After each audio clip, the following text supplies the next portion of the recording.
Hello बच्चों, आपका स्वागत है ताप्ती स्टडी क्लासेस चैनल पे। तो आज मैं आपको बताने वाली हूँ वर्कशीट 2020-21 विषय विज्ञान मार्च माह की है ये वर्कशीट। आपको सभी प्रश्नों के उत्तर यहाँ पर मैं बताने वाली हूँ, तो वीडियो को अंत तक देखें। चैनल पे नए हो तो चैनल को सब्सक्राइब कर ले और आप वीडियो को अपने दोस्तों के साथ जरूर शेयर करें।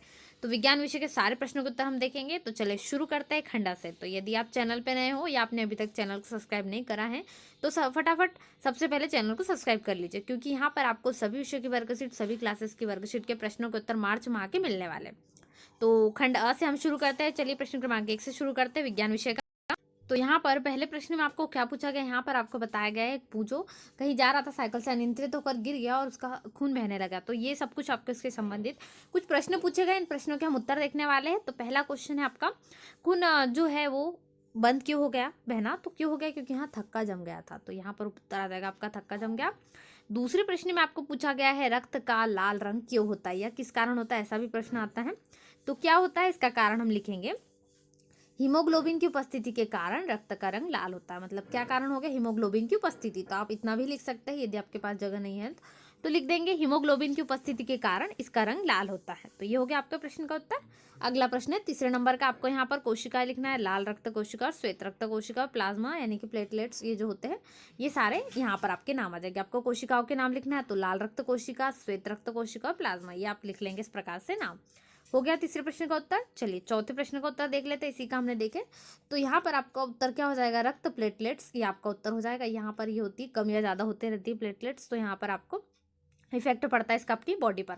ये हो गया हमारे प्रश्न क्रमांक पहले का उत्तर। यहाँ पर आपको कुछ चित्र दिख रहे हैं। प्रश्न क्रमांक 2 में आपको स्विच के चित्र दिख रहे होंगे, विद्युत सेल के, विद्युत बल्ब के। इस आधार पर आपको वहाँ पर पूरे परिपथ के चित्र दिख रहे हैं। तो इस आधार पर आपको क्या करना है, यहाँ पर चित्र बनाना है।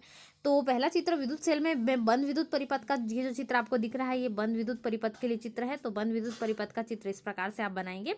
कैसे बनाएंगे? यहाँ पर जो बल्ब है इसको प्रदर्शित करेंगे और उसके साथ में ही विद्युत सेल का प्रयोग करना है आपको, और स्विच ऑन। तो ये आपको जो दिख रहा है ये स्विच ऑन के लिए प्रक्रिया हो गई। यहाँ पर बंद विद्युत परिपथ में आपको यहाँ दर्शाना था। उसके बाद में यहाँ पर अगला आपको पूछा गया है खुला विद्युत परिपथ। तो खुला विद्युत परिपथ के लिए इस प्रकार से आप यहाँ पर चित्र को दर्शा दूंगे तो ये आपका खुला विद्युत परिपथ कंप्लीट हो जाएगा। इस प्रकार से आपको बताना है, तो ये पूरा आपको प्रदर्शित हो जाएगा। ये इस प्रकार से आपको चित्र बना लेना है। चलिए प्रश्न क्रमांक 3, यहाँ पर आपको दर्पणों के उपयोग पूछे, एक तो अवतल दर्पण का और एक उत्तल दर्पण का। इसके उपयोग पूछे तो क्या होता है अवतल दर्पण का उपयोग? आंख, नाक, कान तथा गले के परीक्षण में। तो ये आप लिख लेंगे, इस प्रकार के परीक्षण में इसका प्रयोग किया जाता है। उसके बाद में उत्तल दर्पण का प्रयोग क्यों किया जाता है? क्योंकि उत्तल दर्पण क्या होता है? पार्श्व दर्पण, यानी पीछे के और पीछे के वाहनों को देखने के लिए हम इसका गाड़ियों में प्रयोग करते हैं। तो ये आपका उत्तर हो गया पहले का। एक एक उपयोग लिखना था, इसलिए हम साधारणतः एक एक उपयोग लिख रहे हैं। प्रश्न क्रमांक तीसरे का पहला हो गया। प्रश्न क्रमांक तीसरे का दूसरा है। यहाँ पर आपको चाल दूरी, यहाँ पर संबंध लिखना है। तो क्या हो जाएगा संबंध? मतलब यहाँ पर सूत्र हो जाएगा चाल बराबरी से दूरी बटे समय। ये आपने लिख दिया तो आपका पूरा उत्तर कंप्लीट हो गया। इस प्रकार से आपका दूसरे नंबर का प्रश्न का उत्तर पूर्ण हो गया। अब ये आपको यहाँ पर दूसरे में क और ख पूछे तो क हमने लिख लिया, चाल दूरी में संबंध हो गया। ख नंबर का प्रश्न आपको पूछा है कि आपका प्रतिबिंब बनेगा किस प्रकार से बनेगा। तो क्या होता है, आप अंधेरे में रहोगे तो अंधेरे में आपका प्रतिबिंब आपको दिखाई नहीं देगा, लेकिन यदि आप जैसे प्रकाश की उपस्थिति में या दिन में आप स्कूल भी जाते होंगे तो आपने देखा होगा धूप की परछाई, आपके प्रतिबिंब जो दिखाई देता है उसी को परछाई कहा जाता है। तो ये जो परछाई है यहाँ पर इस प्रकार से बनती है। आपने स्कूल में रास्ते से जाते समय भी देखा होगा, कहीं पर भी जब भी आप धूप में होंगे पेड़ों की भी छाया दिखती है, सभी प्रकार से आपको छाया दिखती है। तो ये सब कब होगा? जब प्रकाश की उपस्थिति होंगी, या आपको टॉर्च या लाइट कुछ और स्रोत मिलेगा तो ये सब कुछ संभव है। तो प्रकाश की उपस्थिति में दीवार में प्रतिबिंब प्रतीत होगा। तो इस प्रकार से आप कर सकते हैं, जब आप टॉर्च चमकाओगे या धूप में रहोगे तो आपका प्रतिबिंब दिखाई देगा। उसके बाद में आपको चित्र दिख रहे हैं यहाँ पर, एक गिलास में आपको साधारण, फिर दूसरे में गुनगुना और तीसरे में ठंडा पानी। तो ये जो गिलास के चित्र में आपको पानी जो इस प्रकार से दिख रहा है, तो यहाँ पर आपको क्या बताना है, क्या अंतर होगा, क्या परिवर्तन होंगे। तो बर्फ किधर पिघलेगी? तो बर्फ जो है वो साधारण पानी की अपेक्षा किस में जल्दी पिघलेंगी? गुनगुने पानी में बर्फ जल्दी पिघलेंगी। क्योंकि जो गुनगुना पानी है उसका तापमान क्या होगा? टेम्परेचर थोड़ा सा हल्का सा हाई होगा, क्योंकि टेम्परेचर की वजह से बर्फ अपने तापमान की वजह से जल्द पिघल जाएंगी। इस कारण ये बर्फ जो है स्पीडली पिघलेंगी। तो साधारण पानी की अपेक्षा इसमें जल्दी पिघलेंगी। और सबसे कम देर बर्फ कब कब पिघलेंगी? ठंडे पानी में। क्यों? क्योंकि ठंडे पानी में बर्फ देर से पिघलेंगी, क्योंकि ठंडे पानी के गिलास के चारों ओर भाप जम जाएंगे। आपने देखा होगा जब आप बर्फ लाते हैं, एक गिलास में पूरी, आप घर पे इसको प्रैक्टिकल कर सकते हैं। एक गिलास लीजिए, उसमें सारे बर्फ के टुकड़ों को जमा कीजिए और उसको कुछ देर के लिए छोड़ दीजिए।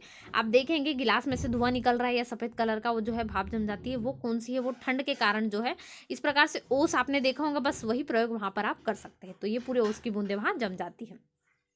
अब प्रश्न क्रमांक 4 का हम देखने वाले हैं। प्रश्न क्रमांक 4 का उत्तर यहाँ पर आपको बोलना है। तो पहला है आपका, जब आप धूल वाले क्षेत्र में होते हो अचानक आपको छींक आ जाती है, तो ऐसा क्यों होता है, इसका उत्तर आपको लिखना है। तो जब हम अत्यधिक धूल भरी वायु में सांस लेते हैं तो ये धूल युक्त कण नाक के रोम में फंस जाते हैं, यही कारण है कि हमें छींक आ जाती है, या इसी कारण हमें छींक आती है। तो ये आपके पहले प्रश्न का उत्तर हो गया। दूसरा प्रश्न है, यहाँ पर आपको जो है इंद्रधनुष के रंगों के अनुसार रंग भरना है। उसमें आपको सेंटीमीटर भी दिया गया, इतने सेंटीमीटर की बनाना है, और साथ ही क्या करना है, उसके प्रयोग करना है, उसको घुमाना है। तो क्या होगा, फिरकी को तेजी से घुमाने पर वर्ण रंग आपस में मिल जाते हैं और फिरकी सफेद सी प्रतीत होती है। जब एक साथ पूरा मिक्स हो जाएगा तो वहां पर इसको प्रतीत होगा आपको, क्योंकि क्या होता है, सभी रंगों को फिरकी के रूप में घुमाने पर, अब सब रंग एक साथ जॉइंट है क्योंकि हमने इंद्रधनुष में पूरे रंग का पेंट करने आपको बोला है, तो सभी रंग एक से प्रतीत होते हैं, इस कारण ये सारी घटना प्रतीत होती है। फिरकी को घुमाने पर ये पूरा आपको मिल जाएगा।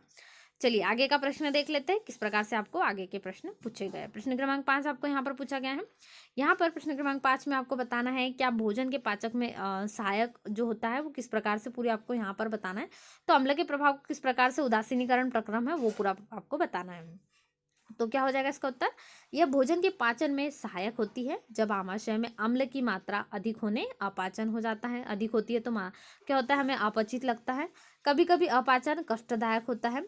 अपाचन से मुक्ति पाने के लिए Mg यानी कि मैग्नीशियम OH यानी हाइड्रोक्साइड, तो मैग्नीशियम हाइड्रोक्साइड का होल ट्वाइस जैसे प्रति अम्ल लेते हैं, यह अम्ल के प्रभाव को उदासीन कर देता है। तो ये उदासीनीकरण का प्रक्रम हो गया पूरा, आपको इतना पूरा उत्तर लिखना पड़ेगा। तो ये आपका क्वेश्चन नंबर 5 का पहला उत्तर पूरा कंप्लीट होता है। अब मैं आपको क्वेश्चन नंबर 5 का दूसरा उत्तर बताने वाली हूँ। तो यहाँ पर ऊन उष्मारोधी होते हैं, उसके बारे में बताना। उष्णता का प्रभाव कैसा अनुभव होता है, तो यहाँ पर आपको बताना है गर्म जैसा लगता है। उष्णता यानी गर्म, गर्म अनुभव क्यों होता है, जैसे ठंडियाँ चल रही है, आपने देखा होगा आप जब स्वेटर पहनते हैं तो आपको गर्म अनुभव होता है। क्यों होता है, क्योंकि ऊन की बनी रहती है, नरम रहती है, जो हमारे शरीर में ठंड को जाने से रोकती है। तो इस प्रकार से यहाँ पर आप उत्तर लिख देंगे। ऊन उष्मारोधी होती है, इसके अतिरिक्त ऊन के रेशों के बीच वायु रहती है। यह वायु हमारे शरीर की उष्मा को ठंडे परिवेश को और विकसित होने से रोकती है। हमें उष्णता का अनुभव होता है, जिससे कि हमें उष्णता का अनुभव होता है, ऐसा भी आप लिख सकते हैं। तो हमें गर्म क्यों होता है, ये पूरा कारण हमने लिख दिया। हमारे शरीर में उष्मा जो रहती है वो इस प्रकार से कार्य करती है। अब हम बढ़ रहे हैं प्रश्न क्रमांक 6 की ओर। तो प्रश्न क्रमांक 6 का उत्तर आपको अच्छे से लिखना है। यहाँ पर ABC 3 प्रश्न है, और साथ ही इसका एक नेक्स्ट प्रश्न भी, उसमें परिवर्तन आपको बताना है, तो वो भी देखेंगे। तो पहले हम क्या देख लेते हैं, पहले हम देख लेते हैं आकार के आधार पर क्या होता है, समान आकार सीधा होता है, इसका आकार जो होता है वो एकदम सीधा होता है। ये आपका पहला क्वेश्चन है, तो A नंबर का उत्तर हो जाएगा। B नंबर का उत्तर क्या होगा, प्रतिबिंब दर्पण से उसके पीछे उतनी ही दूरी पर होता है जितना कि दर्पण बिंब की दूरी पर। तो ये आपका उत्तर हो गया, आपको दूरी पूछा गया था, तो प्रतिबिंब दर्पण की यहाँ पर उत्तर हो जाएगा। C नंबर का प्रश्न का उत्तर क्या होगा, अगर हम दाया हाथ उठाते हैं तो दर्पण में क्या होगा, बाया दिखेगा, और यदि हम बाया हाथ उठाते हैं तो दर्पण में सीधा हाथ दिखाई देगा। आप लिख कर देखिए, आप जिस हाथ से लिखते हैं सीधे हाथ से, आप जब ऐने के सामने या दर्पण के सामने जब लिखोगे तो आपको उल्टा प्रतीत होगा, और जिस प्रकार से आप सीधे हाथ में यहाँ पर देखते हैं या उल्टा हाथ आप दिखाते तो सीधा प्रतीत होगा। तो ये अंतर आपको दिखाई देते हैं, तो दोनों अंतर ये दर्पण के कारण होते हैं। तो प्रतिबिंब दर्पण तीनों ABC हमारे पहले के कंप्लीट हो गए। अब इसी का क्वेश्चन नंबर 6 का आपको दूसरा परिवर्तन दिए गए। यहाँ पर आपको इन सभी अक्षरों को दर्पण में देखना है। तो देखिए यहाँ पर क्या करेंगे आप, जब अपने ABC को देखा तो इस प्रकार से आपको क्या मिल रहा है, यहाँ पर A तो आपको सर्वविदित है वैसा ही मिलेगा, B आपको उल्टा दिखेगा, CD इस प्रकार से दिखेंगे, और F भी उल्टा प्रतीत होगा। ये दर्पण के सामने आपको देखना है, आप खुद भी इसको प्रैक्टिस कर सकते हैं। अब पूरी ABCD को यहाँ पर आपको क्या करना है, पूरे परिवर्तन देखना है। तो यहाँ पर J आपको इस प्रकार से दिखेगा उल्टा J, इसको एक बार ABCD लिख लीजिए A से लेकर Z तक के, और उसको एन के सामने रख दीजिए। बस आप उसको ध्यान से देखते जाइए और अपनी कॉपी में नोट करते जाइए, तो ये आपको मिल जाएगा।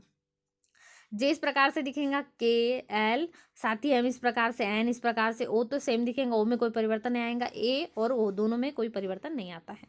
उसके बाद में इस प्रकार से आपको जो P है वो इस प्रकार से दिखेगा, और साथ ही Q में भी नहीं आएगा कोई परिवर्तन, R में परिवर्तन आएगा, इस प्रकार से R दिखेगा। उसके बाद में T और U, V, इन तीनों में भी कोई परिवर्तन नहीं, क्योंकि इनका आकृति को हम इस प्रकार से देखेंगे तो इन आकृति में कोई परिवर्तन नहीं होगा। तो ये सारी आकृतियाँ जिनमें इस प्रकार से परिवर्तन नहीं होंगे। हाँ, थोड़ी जड़ में आपको परिवर्तित आकृति दिखेंगी, थोड़ी विकृत आकृति यहाँ पर दिखेंगी इस प्रकार से। और तो ये आप सारे आकृति देख सकते हैं, और ऐसी आकृति आपको इस प्रकार से नजर आएगी। तो ये पूरी आकृति आपको अच्छे से अपनी वर्कशीट में लिख लेना है। सारी आकृति इस प्रकार से परिवर्तन होंगे, ये पूरे आपको देख लेना है। तो ये पूरे परिवर्तन को अच्छे से लिख लीजिए।